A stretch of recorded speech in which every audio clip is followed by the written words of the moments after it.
अस्सलाम वालेकुम स्टूडेंट्स। आज का जो हमारा टॉपिक है वो है टाइप्स ऑफ बॉन्ड्स के बारे में। फर्स्ट ऑफ ऑल हमें पता होना चाहिए कि बॉन्ड क्या है, बॉन्ड क्या होती है। बॉन्ड हमारे पास एक ऐसी फोर्स ऑफ अट्रैक्शन है जो दो एटम्स को आपस में जोड़े रखती है, उन्हें कंबाइन करके रखती है। उस फोर्स को हम क्या कहते हैं? बॉन्ड कहते हैं।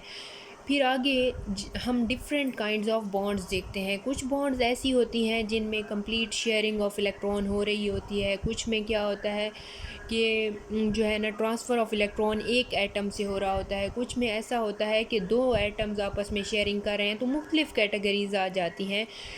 आज जो है हम एफएससी का टॉपिक है, ये टाइप्स ऑफ बॉन्ड्स, इनको एक्सप्लेन करते हैं।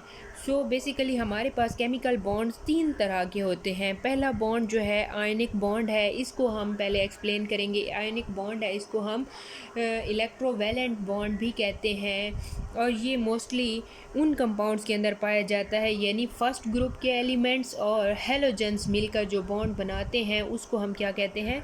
आयनिक बॉन्ड कहते हैं। और ये वो बॉन्ड है जो कंप्लीट ट्रांसफ़र ऑफ इलेक्ट्रॉन से बनता है, यानी एक एटम जो है अपना इलेक्ट्रॉन कंप्लीटली दूसरे एटम को दे देता है। यानी एक यहाँ पर क्या होगा? डोनेट कर देता है और दूसरा एक्सेप्ट कर लेता है। जस्ट लाइक दैट हम देखते हैं KCl की फार्मेशन है, NaCl की फार्मेशन है। इसमें एक जो इलेक्ट्रॉन डोनेट करता है वो क्या बन जाता है? कैटाइन बन जाता है, दैट इज़ पॉजिटिवली चार्ज। और जो दूसरा मतलब इलेक्ट्रॉन एक्सेप्ट करता है, वो हमारे पास क्या बन जाता है? एनाइन बन जाता है। लेकिन ओवरऑल ये न्यूट्रल होता है। और ऐसे कंपाउंड्स को हम क्या कहते हैं? Ionic compounds. और ऐसे कंपाउंड्स को जो है हम एक्सप्लेन करते हैं फार्मूला यूनिट्स की फॉर्म में। अब इसमें होता ये है कि दोनों जो है एक अपना ऑक्टेट कंप्लीट कर लेते हैं एटम्स। जैसे अब देखिए हमारे पास, let us consider the examples of formation of potassium chloride, जिसे हम KCl भी कहते हैं।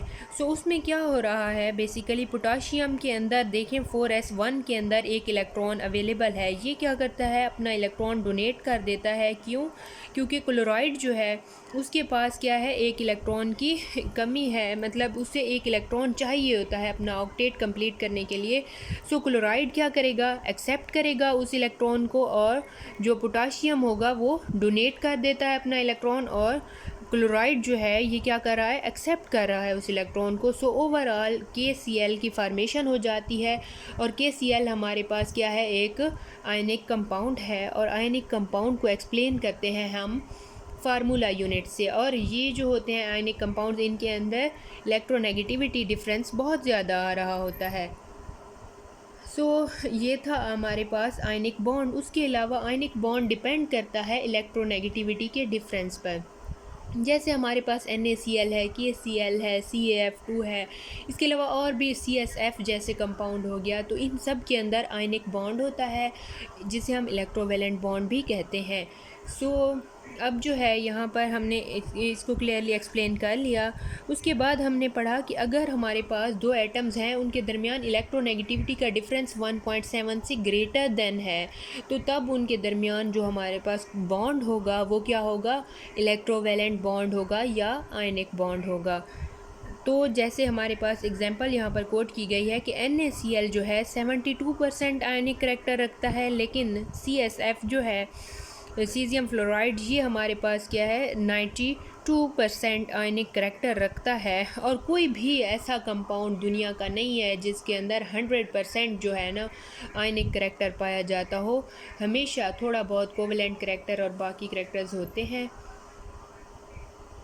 It was all today's for ionic bond. उसके बाद नेक्स्ट हम देखते हैं कोवेलेंट बॉन्ड। इसे हम इलेक्ट्रॉन पेयर बॉन्ड्स भी कहते हैं। ये ऐसा बॉन्ड होता है जो दो एटम्स के दरमियान शेयरिंग ऑफ इलेक्ट्रॉन्स, यानी लेन देन से नहीं बल्कि आपस में मतलब शेयरिंग कर लेते हैं इलेक्ट्रॉन्स की। जैसे घरेलू मामलात में हम लोग शेयर कर लेते हैं ना घरेलू सामान, वैसे ही इलेक्ट्रॉन्स की शेयरिंग कर लेते हैं। दोनों की नीड पूरी हो जाती है एटम्स की। इस तरह के बॉन्ड को हम क्या कहते हैं? Covalent bond. और कोवेलेंट बॉन्ड दो तरह के होते हैं, नॉन पोलर कोवेलेंट बॉन्ड्स और polar covalent bond. Non polar covalent bond जैसे कि O2 के दरमियान, H2 के दरमियान, Cl2 के दरमियान होते हैं।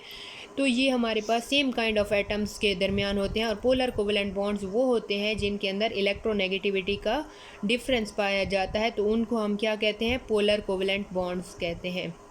जैसे हमारे पास HF है, वाटर है, इनके अंदर पोलैरिटी का फ़र्क है, इनके अंदर इलेक्ट्रोनेगेटिविटी डिफरेंस पाया जाता है। सो इस तरह के बॉन्ड्स को हम क्या कहते हैं, पोलर कोवेलेंट बॉन्ड्स। और जब हम इनकी सॉल्युबिलिटी पैटर्न्स चेक करते हैं तो पोलर के अंदर सॉल्युबल होते हैं, नॉन पोलर के अंदर सॉल्युबलाइज होते हैं।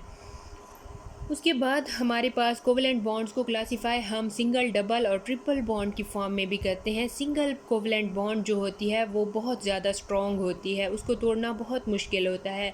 और जो डबल कोवेलेंट बॉन्ड होती है उसके अंदर एक सिग्मा बॉन्ड होती है, एक पाई बॉन्ड होती है। सो पाई बॉन्ड के electrons readily available for bond formation, उनको तोड़ना आसान है बनिस्बत सिग्मा बॉन्ड के।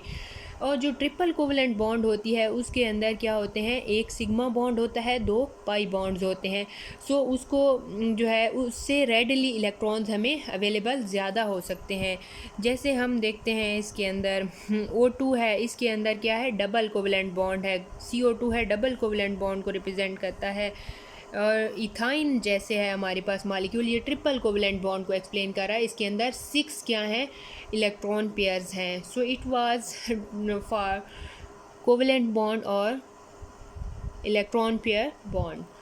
सो जो लास्ट जो बॉन्ड है वो हमारे पास है कोऑर्डिनेट कोवेलेंट बॉन्ड। ये ऐसी टाइप ऑफ बॉन्ड है जिसमें दो एटम्स के दरमियान तो ये बनती है, लेकिन shared pair of electron is donated by one of the bonded atoms. और इसमें क्या होता है, एक डोनर होता है, एक एक्सेप्टर होता है। डोनर वो होता है जो इलेक्ट्रॉन्स डोनेट कर रहा होता है, और एक्सेप्टर वो होता है जो इलेक्ट्रॉन्स एक्सेप्ट कर रहा होता है। और इसे हम एक एरो से ज़ाहिर करते हैं। ये देखें, इसे हम इस तरह की एरो से ज़ाहिर करते हैं जो डोनर से एक्सेप्टर की तरफ होती है। और ये एरो क्या है, रिप्रेजेंट कर रही है कि ट्रांसफ़र ऑफ इलेक्ट्रॉन्स हो रहा है। अब देखें यहाँ पर NH3 के ऊपर लोन पेयर पूरा शिफ्ट हो रहा है, किस पर, BF3 के बोरोन एटम पर। तो ये क्या है, डोनर है NH3, और BF3 क्या है, एक्सेप्टर है। ओवरऑल जो कम्प्लेक्स बन रहा है ये क्या है, न्यूट्रल है। तो इसी तरह से ऑक्सोनियम आयन की फार्मेशन और हाइड्रोनियम आयन की formation just like that. Oxonium, यहाँ पर देखें डोनर है, ऑक्सीजन का लोन पेयर जो है पूरा शिफ्ट हो रहा है प्रोटॉन पर, और इस तरह से ये एरो से दिखाया गया है। ओवरऑल ये न्यूट्रल है। उसके बाद हमारे पास ऑक्सोनियम आयन भी इसी तरह है, ईथर्स की भी होती है, अल्कोहल्स की भी। यहाँ पर पूरा एक लोन पेयर ऑक्सीजन का शिफ्ट हो रहा है प्रोटॉन पर। तो oxonium ion of alcohols explain की, और ऑक्सोनियम आयन ऑफ ईथर्स हो गई। उसके बाद जो है हमारे पास जितने भी ऑक्सी एसिड्स होते हैं उनके अंदर जो है ना कोऑर्डिनेट कोवेलेंट बॉन्ड पाया जाता है। जैसे HClO2, HClO3, HClO4, इन तमाम के अंदर क्या है, कोऑर्डिनेट कोवेलेंट बॉन्ड पाया जाता है between chlorine and oxygen atom.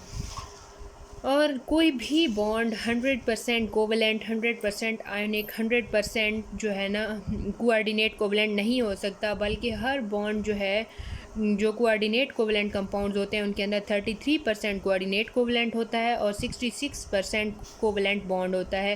So it was all about today's lecture. और मैंने जो है क्लियरली केमिकल बॉन्ड्स की सारी टाइप्स एक्सप्लेन कर दी हैं। सो अगर आपको कोई भी क्वेश्चन हो तो आप कमेंट बॉक्स में पूछ सकते हैं। और अगर आपने हमारा चैनल अभी तक सब्सक्राइब नहीं किया तो काइंडली सब्सक्राइब कर दें और बेल आइकन प्रेस कर दें ताकि आपको हमारी लेटेस्ट अपडेट्स मिलती रहें। Thank you very much.